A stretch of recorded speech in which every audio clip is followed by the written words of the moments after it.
Okay. Good evening. Welcome to our election forum. We are live streamed tonight and on HHTV, so that's a surprise, and we'll hope it works well. Thanks to Risa and Nick. We are going to be looking at two candidates for Seattle City Council District 3 first, and these are the winners of the August primary, and everybody voted in that primary, right? Yay! So we're very happy that they could both be here, Joy Hollingsworth and Alex Hudson. And I just want to give a little background to remind people about the job that the Seattle City Council has. They serve 4-year terms. 2 are elected at large positions. They were elected 2 years ago, and 7 are elected by districts. And all of the districts, all 7 of those candidates are up for election right now. Horizon House now, you all have learned this, is in District 3 after the redistricting, and we're pleased to have our 2 candidates here. This may sound a little bit like, government 101, but sometimes it helps to think. The city council is the legislative branch of government, and it has to approve the city's budget. It's the only body that can do that. It has to pass policies that relate to city business, parks, police, fire, utilities, everything is has to be addressed by the city council, anything that affects the health and safety of Seattle's residents. The mayor is a separately elected position, and his job as executive is to implement the policies that the council passes. So in a sense, he works for you. Maybe we should not say that to him directly. Council positions are officially nonpartisan. The salaries of council members are authorized to be $62.11 per hour, which comes to an annualized rate of about $130,000. So with that important information, let the forum begin, and I'm going to introduce our moderator. Here she is, Ann Brandt.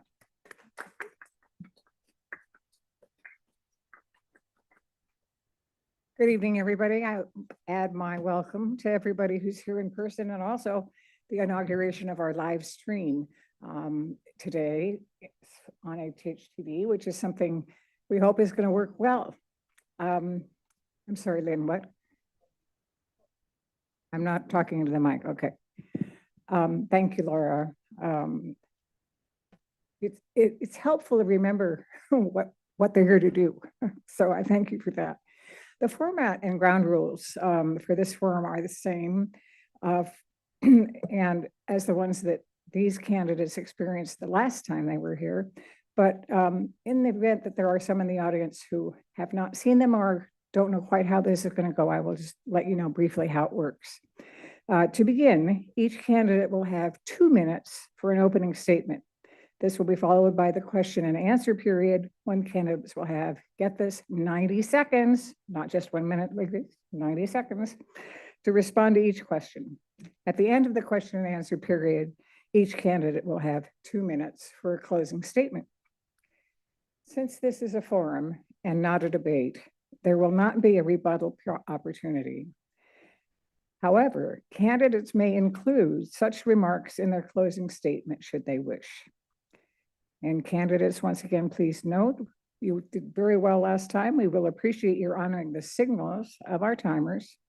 This will ensure that we are fair to all of our candidates and that we can cover as many topics in the question and answer period as possible.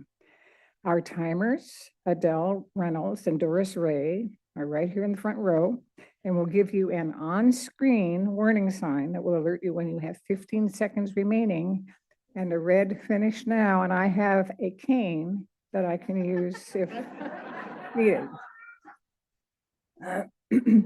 Please note that the order, excuse me, in which candidates will respond to questions has been managed to avoid having any candidate responding in the same order to the questions being posed. Now, with this new technique of making sure that the screens at either side show the podium, I have to ask you, do you see the seated candidates where they are well? In which case you do not have to hop up and down each time, every 90 seconds, so you can stay seated and we'll take it that way. Now for the opening statements. This is the only question that we have sent out in advance. So we'd like you to include in your opening response, a response to this question. Please tell us what unique qualities and skills make you the best candidate for Seattle City Council District 3. And we'll start with Joy.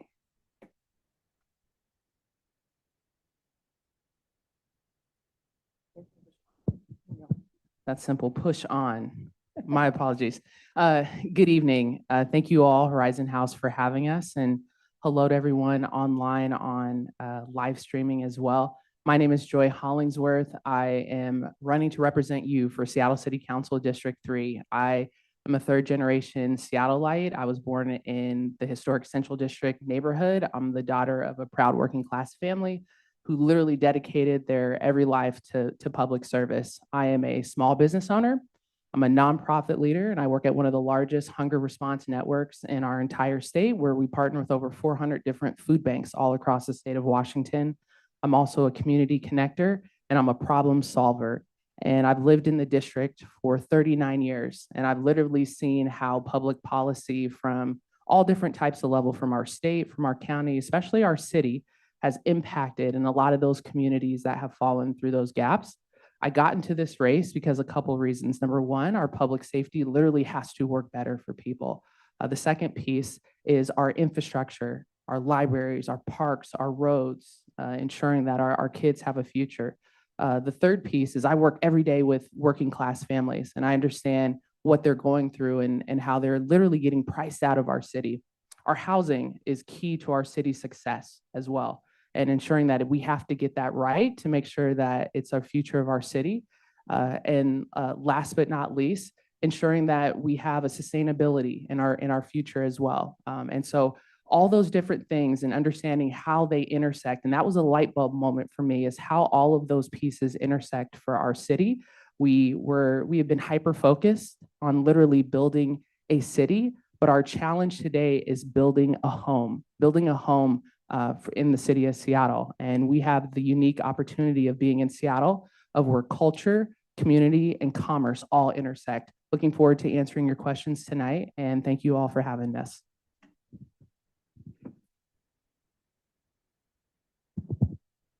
Hello, my name is Alex Hudson, and I have the honor and privilege of being a candidate for Seattle City Council here in the beautiful District 3. It's nice to be back in Horizon House. I see a lot of familiar faces from my time as the executive director of the First Hill Neighborhood Organization.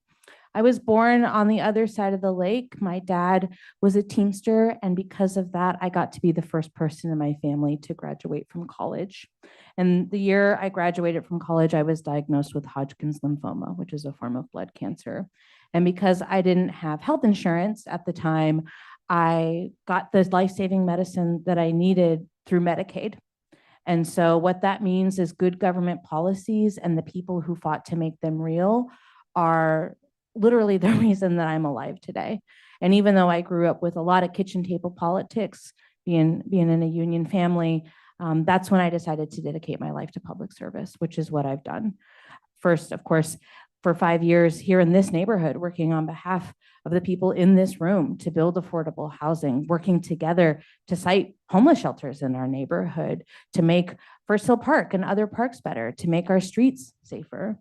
And then I went on to become the executive director of Transportation Choices Coalition, where I got to work across the state of Washington, down in Olympia, fighting for resources for transit riders and making transit free for every kid in Washington. I care very deeply about the unbelievable amounts of inequity and misery that we see in our streets. And I'm running because I want to see our homeless crisis be resolved. We need more housing. I want to see better resources for our kids, like my kid who goes to Garfield. And the unique skills that I bring is a long history of passing legislation, watchdogging municipal budgets, making actual projects happen in our city that are improving the lives of folks today. Thank you both. And now we will turn to the questions. Whoever answers the question last will be the one who answers the next question first. I'll help you remember if you forget. In 2023-24, the city of Seattle will be reviewing growth strategies as required by the comprehensive plan. This plan must address population growth projected for the next 20 years. The next two questions relate to this plan, and we will start with Alex. Please answer both questions in order. Don't wait for Joy to go second. Okay, well, anyway. First question, what is your vision for housing and land use policies as you update the comprehensive plan? You have 90 seconds. I spent 4.5 years at the Puget Sound Regional Council at the Transportation Policy Board, which is forecasting the future of our region through the infrastructure of transportation. And we know that our region is going to grow by 200,000 people in the next 15 years. And I think that that's an underestimate based on the realities of climate change and, frankly, the realities of political change in a lot of places in our country. And so I want to see a city where everyone can live in walkable communities. I say oftentimes, you shouldn't need a gallon of gas to get a gallon of milk. You should be able to have within walking distance parks and public open spaces that are safe and lovely. You should be able to go and get food and services and libraries. And all of these things are in our comprehensive plan. We need to build more housing in more places, and we need to make it faster, easier, and cheaper to do so. Because if we don't, our housing affordability crisis, which is a fundamental driver into our homelessness crisis, is only going to get much, much, much worse. So we need to plan, of course, for the housing, but the infrastructure around it, the libraries, the parks, the stores, all of the things that make a community a community. And this is the vision that we will pass in our comprehensive plan. And Alex, the second part of this question is, what types of new housing and amenities would you like to see in District 3? All types. We live in the beautiful First Hill, right? We've got a lot of really tall buildings here. We've also got buildings like mine, which is 3 blocks from here and 4 stories and beautiful, 100 years old. We need to have, recently Olympia passed the bill, HB 1110, that permits up to 4plexes everywhere in the city. But I've walked hundreds of miles around this district and talked to thousands of people, and I see that there are 6 and 8 and 12plexes that used to be legal to build that are beautiful, that contribute housing, and we need to be able to have more of that within our neighborhoods. But the reality is that as we're growing, as I said, we need to have those supportive infrastructure as well. So we need to be able to have, I think, corner stores in a lot of places. That used to be, you could send your kid out on a safe street. There's something called the popsicle index, which is your kid able to go walk to get a popsicle safely and come back? And I think that's the kind of city that we need to have, is one where everyone has a safe, affordable place to live. No one has to sleep on our streets, and everyone is able to walk or take a short transit or other kind of ride if they want to get their basic services met. Thank you. Troy, I will repeat the questions for you. The first one is, what is your vision for housing and land use policies as you update the comprehensive plan? The comp plan in our city is probably going to be one of the most important things that Seattle City Council has their hand deep in. And like I said in my opening statement, we have been hyper-focused on building a city, our housing, our transportation, but what does building a home look like? What does building community look like? That's ensuring that our comp plan, we have room in there for our small businesses, that it's not just about residential zoning, it's about commercial zoning as well. So we have our small businesses incorporated in there, our grocery stores, Alec, I agree with Alex, like our libraries and our parks and the arts. But one thing that's gets missed with our comp plan is how the city council can work in conjunction with our school board. We have to do a better job of creating a city that's more affordable for younger families, because that will attract younger families who then will have their kids in public schools.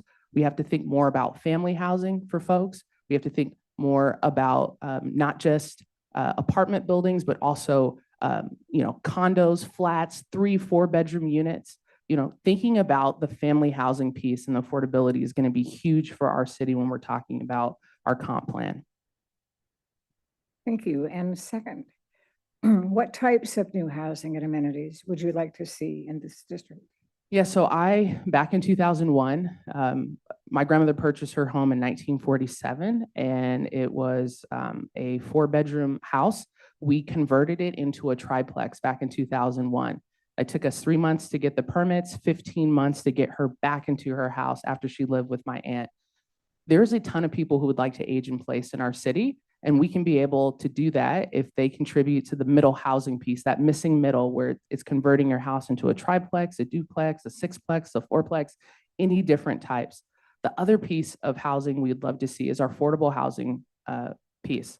I'm a steward board for First AME Church, where we're building a ton of housing all across the city. One of the housing that's so proud of is Bryant Manor, which we are specifically, a lot of our housing in our city is for 1 bedroom, a lot of studios, but that housing at Bryant Manor is specifically 2 to 3 bedrooms for family housing, which is huge to bring families back into our central district. So I would love to see more family housing options to be more affordable for our young families in the city of Seattle. Thank you. This next question, we will start with Joy, and it is as follows.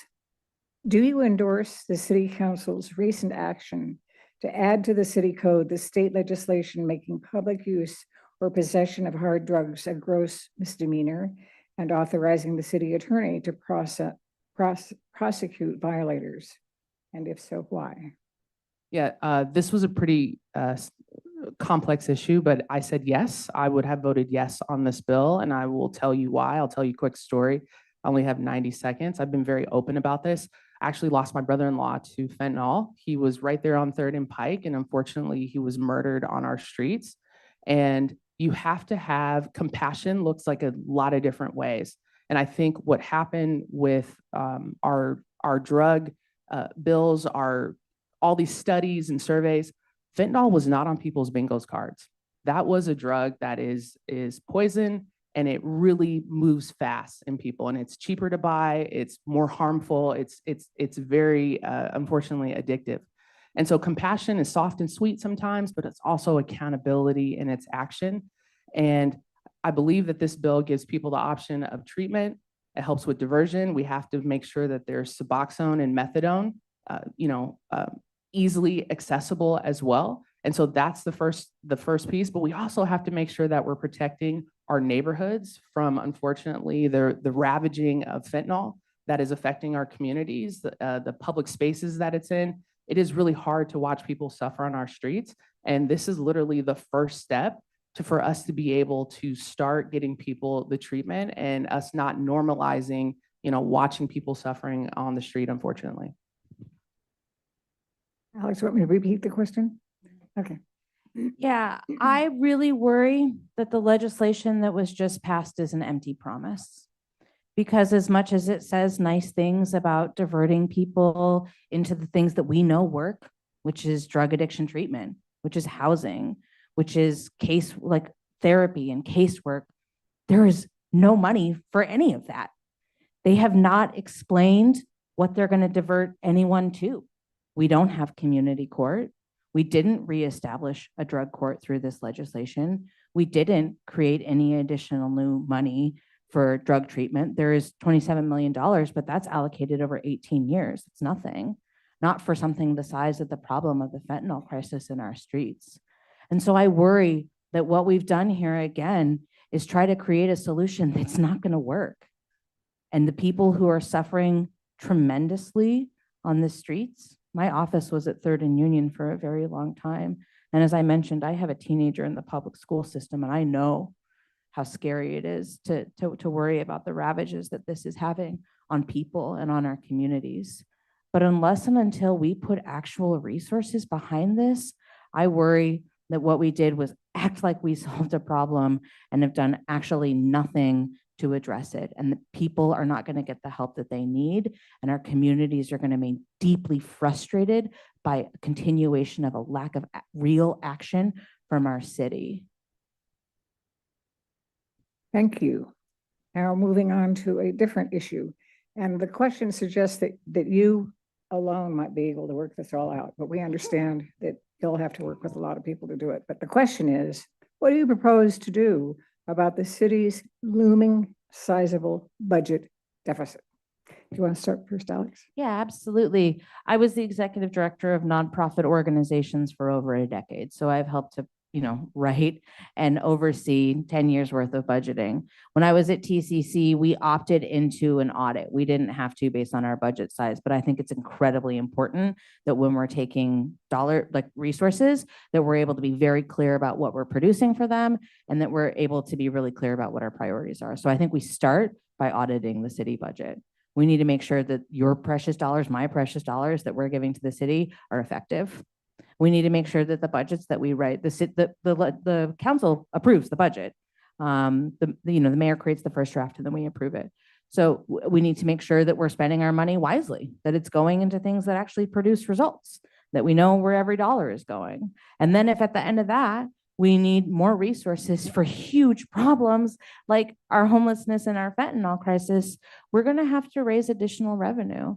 And I will be the first person to work with my fellow council members, with the mayor's office, with others to find progressive ways to make sure that the resources that we're bringing in are effective, that we're not overburdening working class people. We know we have the most upside down tax system anywhere in the country, right here in Washington, and that we take the resources, we spend them wisely, and we put them to very good use on the biggest problems that we have. Your turn, Joy. I'm a small business owner, and before we even raise the price on different products, you ensure that number one, you're running an efficient line as you're developing those products. Number two, you're ensuring that your ingredients are correct. You want to make sure you're doing everything you possibly can to ensure that you do not have to raise the prices on that product. And so having that opportunity of being a small business owner and understanding the intricacies of running a business, of understanding budgeting, of understanding labor and all these taxes, right? All these different things. The first thing that we have to do is understand what we're spending on. There was an article today in our Seattle Times written that Seattle has a spending problem.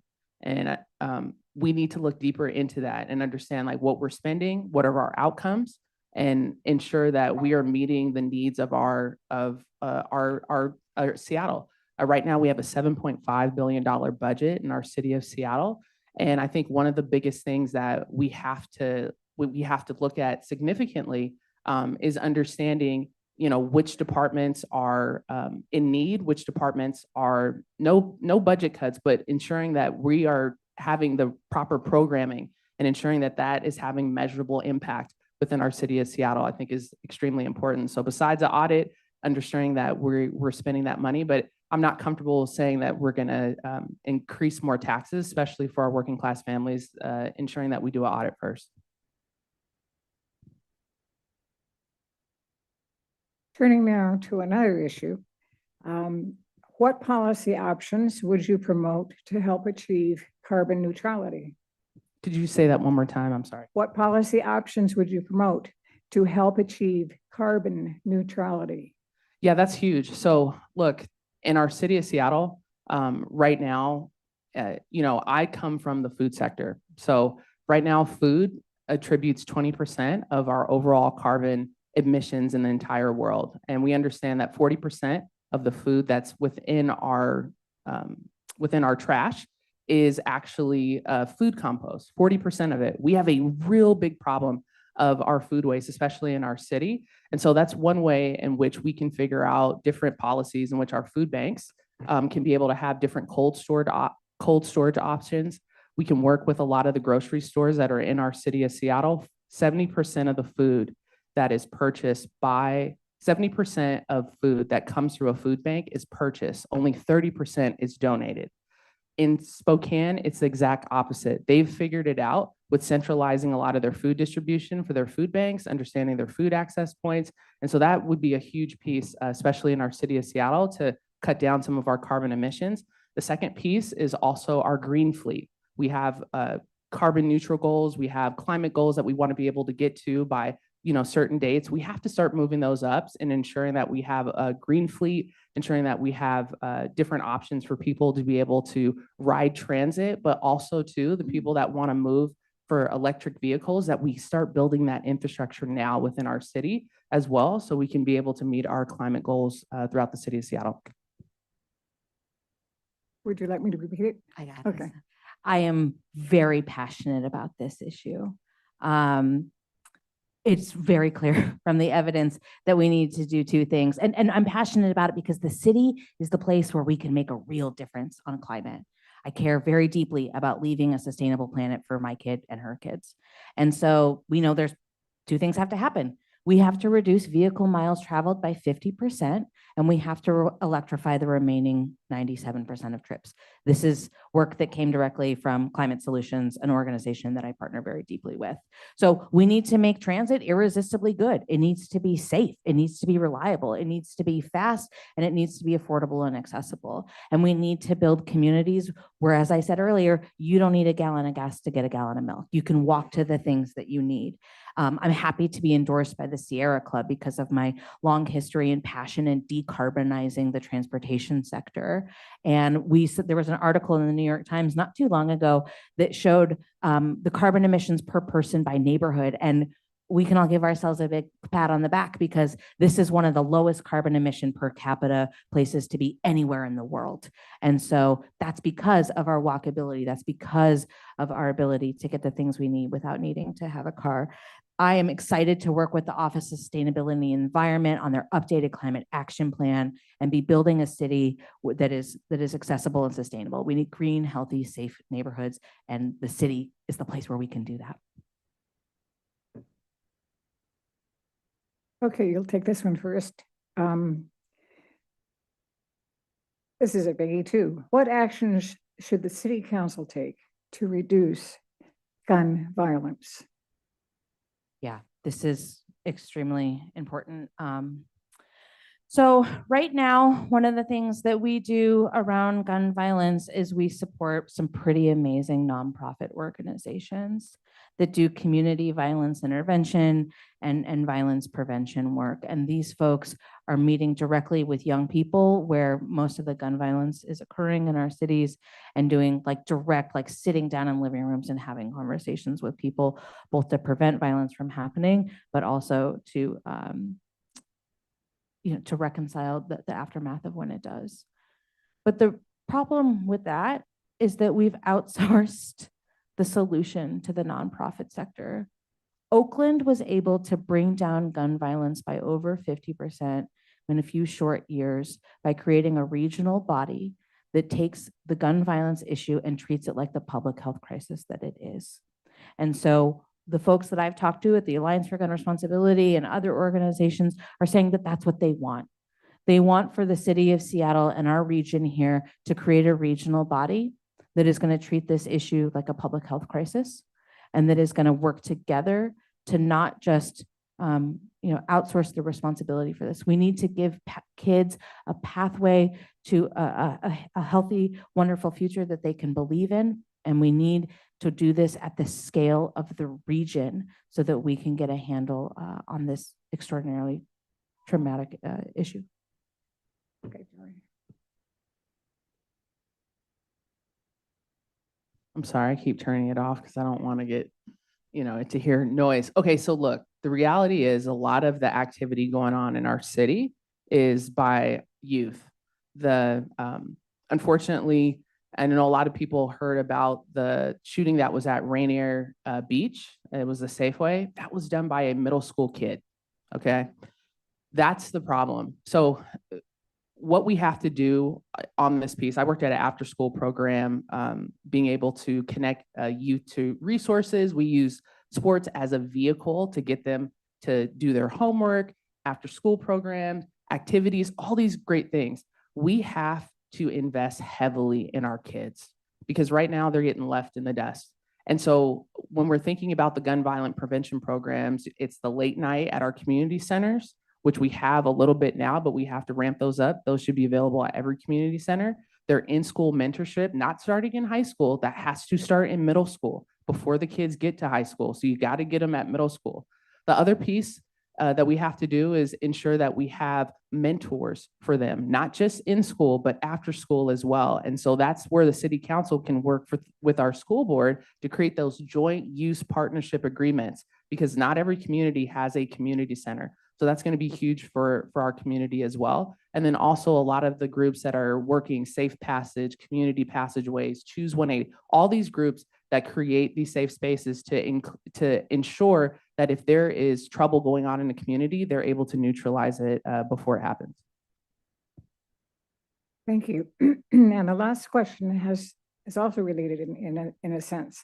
What can the city council do to assure that there is adequate staffing in the Seattle Police Department? Yeah, that's huge. So look, that's the question. Yes. Okay, adequate staffing. Okay, so one of the things that I believe in is that I agree with the mayor that we should have 1,400 police officers, and how are we going to get to that level? We've had for a long time hiring bonuses in the city of Seattle of, I think, $30,000 for an officer, and that has not attracted new officers. I think one of the things that's going to attract new officers is, number one, the tone of the council has to change and it has to shift. It's not magic bullet. It's like, hey, that tone has to change.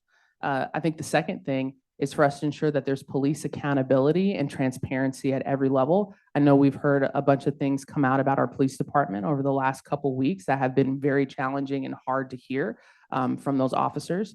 And so we have to ensure that, number one, we have accountability. Those officers are removed, from the force, and we make it more attractive for people to come and work here. But also, too, we also announced just last week, the mayor's office, the new care team. And that's going to be huge to be able to go out to those calls that are mentally health related, to take a little bit of pressure off of our police department as well. Our fire department is understaffed, but they have a new program called Health One that's been able to do a lot of preventative care and mental health care. So those things are happening in our city. There's three arms to public safety: our fire, police, and our care team. And I think that's going to be huge to be able to lower our response time. Thank you. Yeah, it's the most core responsibility of the city is to make sure that you're safe. And right now, that's just not the reality. If you need help or you see somebody who needs help and you pick up the phone, there's no guarantee that somebody's going to show up. And part of that is because we don't have the right people showing up for the right thing. We ask our police officers to do an incredible amount of things. We ask them to show up when people need behavioral health, when people need housing, when people are having a mental breakdown. And it's an unfortunate reality is that doesn't actually provide that help.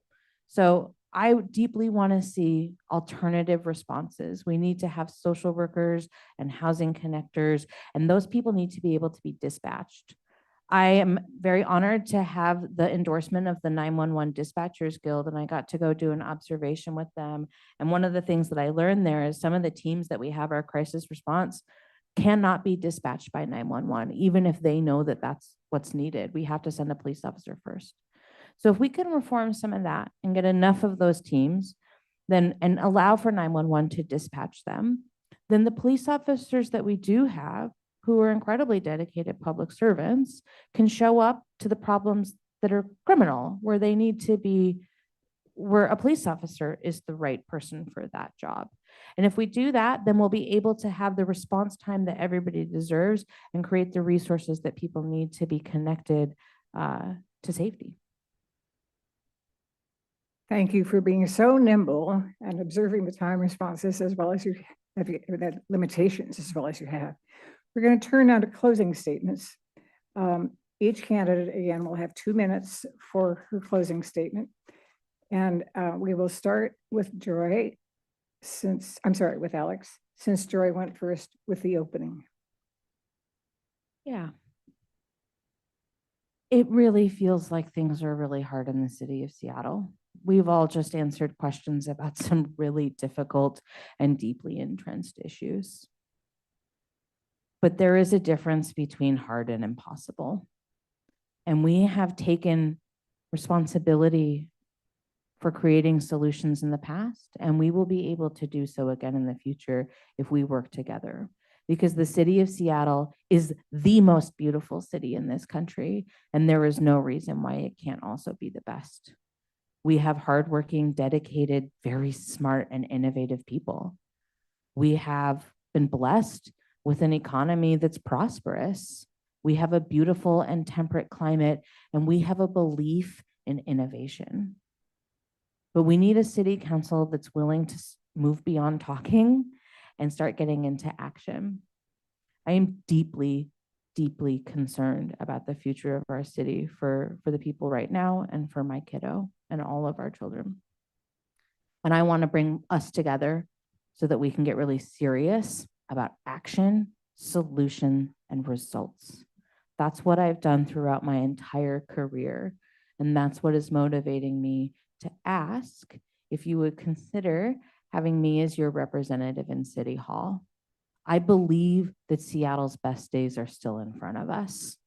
And I know that it is possible to make it so with hard work, collaboration, and dedication. I'm honored to be standing in front of you today. And no matter what happens in November, I hope you know that just like you've seen from me in the last decade, you have my pledge that it is my life's work and calling to serve the people of the city of Seattle. And that is what I am going to continue to do. So thank you for having us this evening. It's a pleasure to be in front of you again.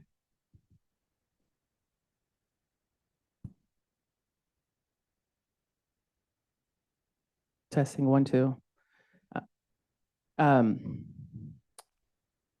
One of my closing statements is I saw a piano over there, and I will play for votes for you all after this. My mother made me play the piano when I was little, and I've been playing for the last 20 plus years. But the reality is that I remember Seattle where you said good morning to your neighbor. You walked down the street, you knew the small business owner that would own that coffee shop. We shopped at Chubby and Tubby. We went to different areas. My grandmother, Dorothy Hollingsworth, would tell me stories about how Sam Smith would pick up the phone and answer that phone for all his constituents in the city. And we have to get back to that and literally reprioritize and centralize the fundamental elements of essential government services that literally affect our day-to-day life. And like I said before, Seattle was that centerpiece of commerce, community, and culture all working together. Revitalized downtown, our small businesses, a place where young families grew up, a place where kids went to school safely, a place where you knew your neighbor. Those are the beautiful pieces where we push the envelope across the country in the city of Seattle, where people saw us as leaders in our city, where people saw us as the ones that were amazed by a lot of the policies that we were pushing and how they were having super measurable impact. And I know that as I'm knocking doors and I'm talking to people every single day and I'm asking them, hey, what are your concerns? The last thing I leave them with is, what are you looking forward to? We talk about a lot of tough issues, but what are you looking forward to?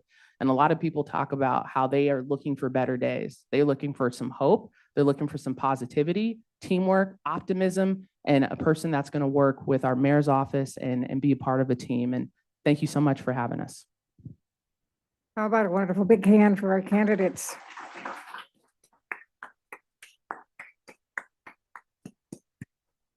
We're planning a little bit of a do-si-do here with has Doug Basler arrived by any chance in the audience? I just don't know he's here. So we're going to pause and let these candidates stay and be part of this next, or at least listen in on the next part of this evening when we're going to hear from at least Julie Wise, who's running for the director of King County elections. And I'm going to invite Laura to come up and during this interim period, let you know what that office is all about and how we came to a decision to hear from Julie, even though her opponent's not here. So thank you again.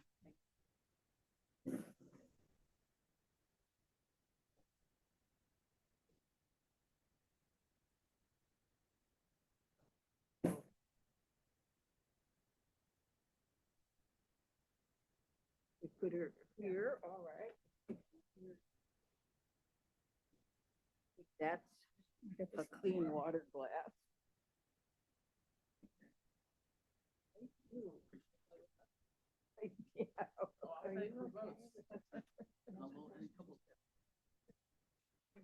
Good.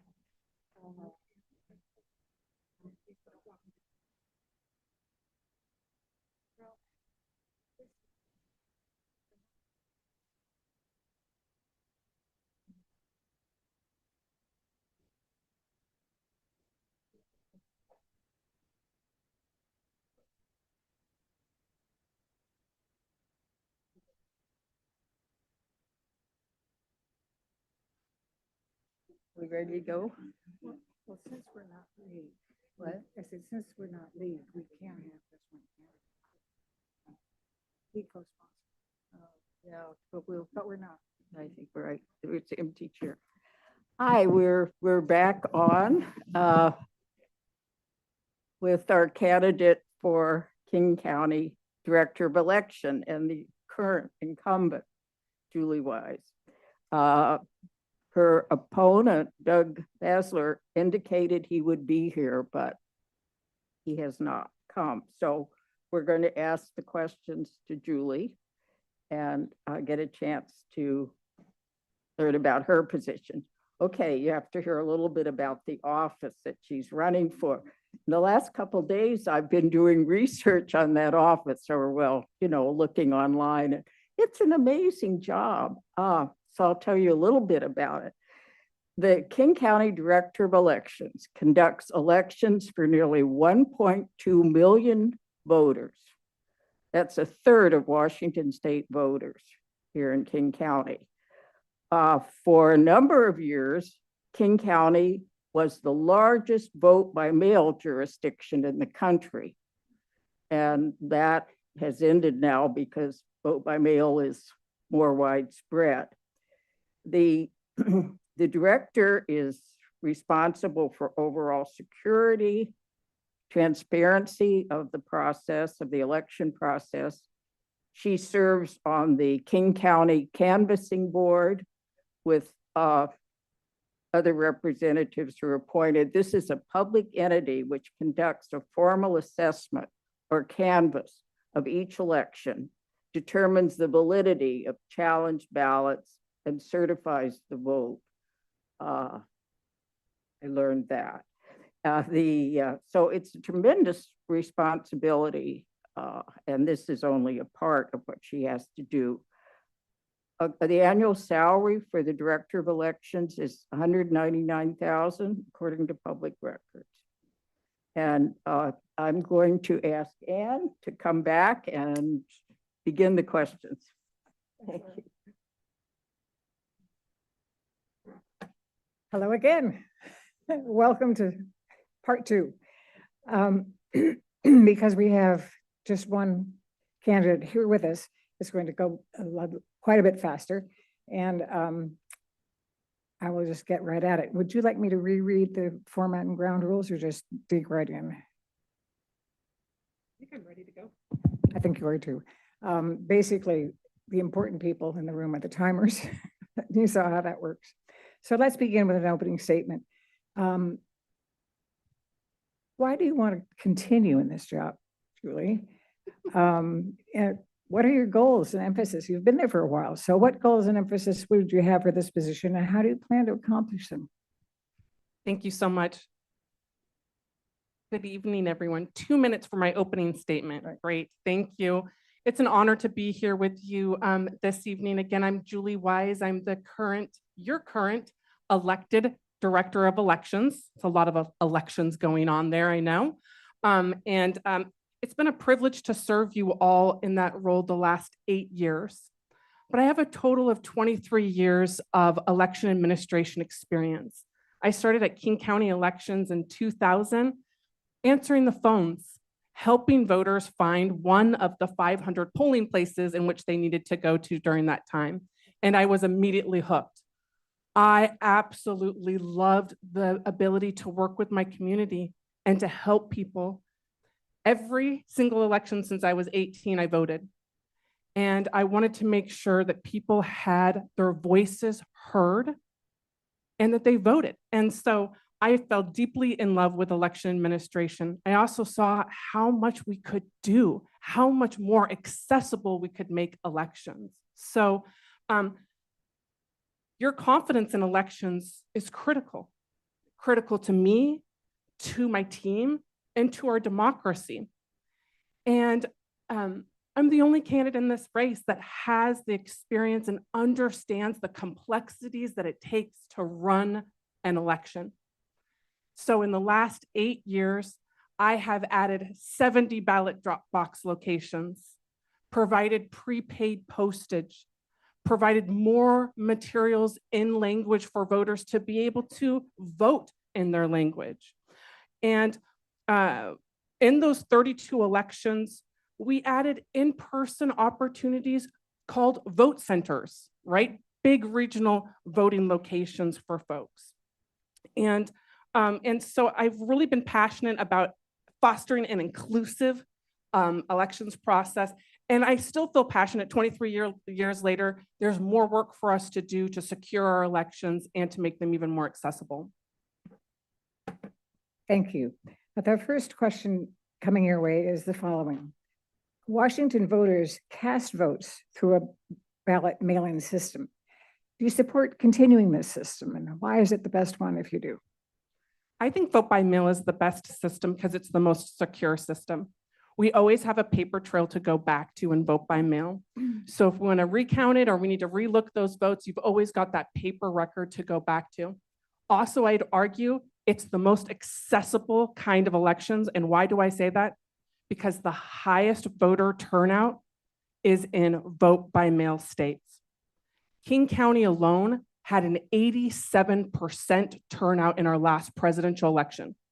I mean, you all here showed up at like 97%. But to see the rest of the county show up at 87% is very impressive. And what that means is that our system is accessible for folks. And so I very much think that vote by mail is a prime example. And that's why we see and why we're not able to call ourselves the largest county anymore, is because we see Alaska, California, Utah, Colorado follow suit and move to vote by mail as well. Thank you. How safe is the ballot counting process in King County? Our ballot counting system is incredibly secure here at King County and across Washington state. I really do believe we are the leader in running the most inclusive and secure, accurate, accessible elections in the entire country. At King County Elections, we have layer upon layer of security for physical security and cybersecurity. And part of that is also making sure that we provide transparent elections so that you can see your ballot being processed, so that you can buy into the process and that you can use your voice and vote and turn out in elections. We have over 50 cameras, security cameras, that are constantly monitoring the secure facility that we process ballots in here at King County Elections. In fact, our facility was designed by security experts that do the security for casinos, because we think your ballot is just as important, if not more, than money. And so we've got biometric, where you have to have a badge and a fingerprint that matches that's been included in the system to be able to even get you onto the floor into areas. We received a national award last year for also having the most robust observer program. What does that mean? It means that we've got Republicans and Democrats and our League of Women voter partners providing nonpartisan observers on the floor, constantly watching our process. And if you can't make it in person to the 1/5 of a mile plexiglass loop that we literally have at our facility, you can also watch us on our website through our web cameras, hard at work. Okay. Is the current signature verification process sufficient to assure that every registered voter's ballot will be counted? Honestly, no. Signatures work for a lot of voters, and it is a great way in which to ensure that you voted your ballot and someone else didn't get your ballot and voted. That's part of the security measures that we have in place in vote by mail. But signatures don't work for everyone. So what we desperately need is we need to have additional ways in which a voter can verify that they voted their ballot. And there's a lot of different ways in which we can do that. This will be my second session before legislators asking just that. Give counties the opportunity to pilot other ways in which voters can verify their identity. We've seen in Hawaii, they use PIN numbers. We've seen in Estonia that they have used government issued ID cards to be able to vote. We've seen clear at the airport where you are able to use facial recognition. There's voice recognition. There's a lot of technology out there. I'm not talking about online voting. I'm talking about verifying that you voted your ballot and no one else did. I think it's critical for folks that have a disability or limited English proficiency or come from cultures in this beautiful city of ours that don't traditionally use signatures to authenticate themselves. So we need to, signatures work really well for many folks. We need to add other alternative options to that. Thank you. Would you shift to online, or is a shift to online voting a good idea? Yes? If why or why not? You know, I'm not sure. I've been in elections for 23 years. I'm not sure if it will be during my my career in elections that we see online voting. I think that there's perception and there's security concerns there. So I don't think we'll be online voting anytime real soon. But what I do think is that we need to make sure that people have access to their ballot. Things come up in life.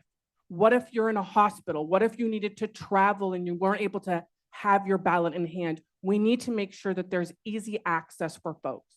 Right now, our military and overseas voters for the last 15 years have been able to access their ballot online. Not vote online, but to access their ballot and to get their ballot online. And I think we need to open that up to more people, specifically voters with a disability, those incarcerated that are legally allowed to vote. And I also think that, like Colorado is using it, it's a good contingency plan. You know, we were able to weather the storm during a global pandemic and still run elections easily. But what if something happens to the United States Postal Service? We need to have other plans out there. And I think accessing a ballot through online, the secure method that they do that for NASA, for the Department of Defense, right, is the ability to access a document, your ballot, if you will. I think that's critically important for us, but I don't think we're going to be online voting anytime real soon.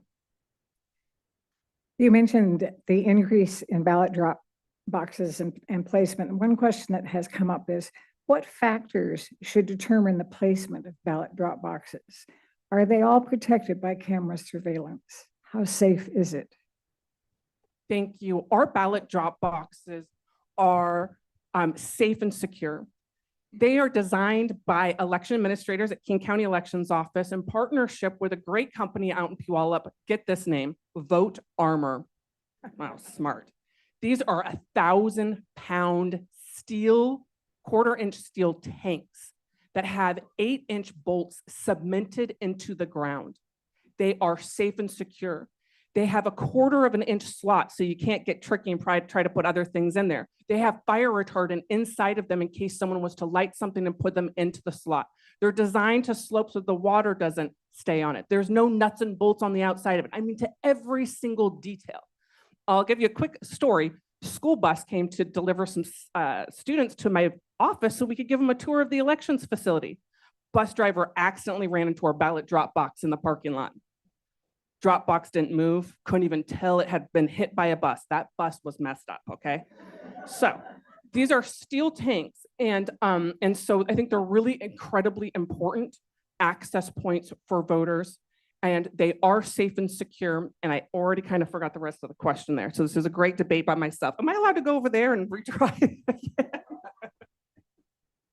Just, is there camera surveillance? There is not camera surveillance at drop boxes, not inside or externally from those. I think it's important that we do not surveillance drop boxes or any location like that. We have address confidentiality program voters. These are voters that have experience with domestic violence. And so I don't think us recording people voting is kind of where we want to go, but they are safe and secure. 2 staff members have to go out those and empty them with a checklist of things that they have to do Got for it. each location. Okay,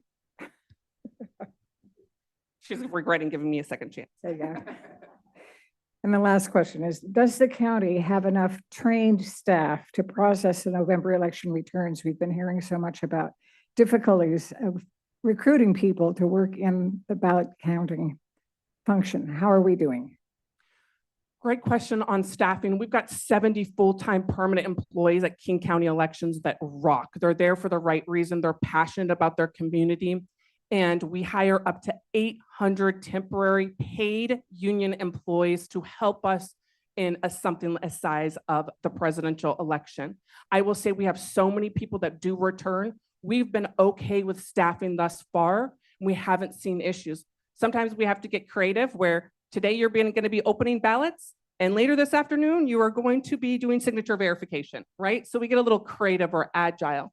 That said, we could always use more hands. If you're interested, we pay about $25 an hour, and it can be from a couple of days to a couple of weeks to work at King County Elections. But so far, we've been okay with hiring and retaining our staff. Well, without an opponent to have anything to say on his behalf for his candidacy, we're going to move right to your closing statement. Asked me early on, why do I want to keep this job, right? It's been a challenging time. I won't lie to you. It's been a challenging time to be an election administrator where my friends in the field have been threatened. We're in King County, just in August, we received a threatening letter with fentanyl in it. It's directed to my staff and I. Unfortunately, the landscape of being an election administrator has changed quite a bit, but that makes me just more determined to see the promise that we saw in 2020 with an 87% turnout, some of the highest in the entire country. It makes me just that much more motivated to show to the world and to show to the country, you can have accessibility, drop boxes and vote centers and prepaid postage, and you can register all the way up until election day and have a secure election system that is accurate. And I just want to continue to prove to the country that you can have both. You can have security and accessibility, and how fabulous vote by mail is for so many folks. So I want to continue to be a national leader in elections and to continue to support my team. We've got a big election ahead of us in 2024. I really believe that I'm the best suited candidate to be able to continue to get this team to produce and to excel at running elections. And it really sounds geeky, I know, but it's my dream job. I love this work. I am passionate about this work. I really feel like it's been my calling, and I feel like there's more work for us to do. We need more drop boxes. We need more vote centers. We need to make sure that we're combating mis, dis, and malinformation about our election system so that we don't lose people, because now more than ever, democracy is at its best when all voices are heard, and I'm committed to doing that. Respectfully ask for your vote. juliewise.com for more information. Thank you. Thank you, Julie.